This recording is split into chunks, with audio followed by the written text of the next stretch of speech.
সব চলে আসতেছে। আসো। আচ্ছা শোনো, আমরা চলে যাব। তোমাদের মন খারাপ, আমাদের জন্য খারাপ লাগবে? আমরা চলে যাব ঢাকা।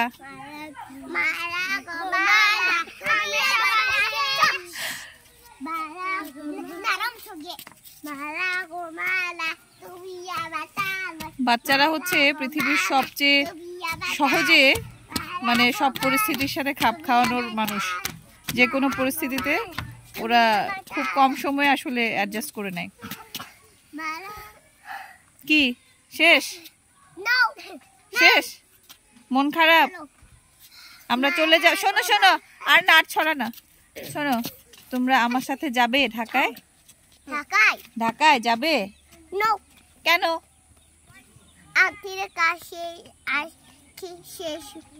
শেষ পরে আবার ফিরে আসবে। ও, আমার কাজ শেষ পরে আবার ফিরে আসবো? আচ্ছা মা, তোমরা ভালো থেকো, আমরা আবার আসবো। আন্টি বিকে আনো, আবার বড় হয়ে গেছে। তাই? হ্যাঁ হ্যাঁ হ্যাঁ, ঠিক আছে, ভালো থাকো। বলে একটা টাটা দাও। Tata tata.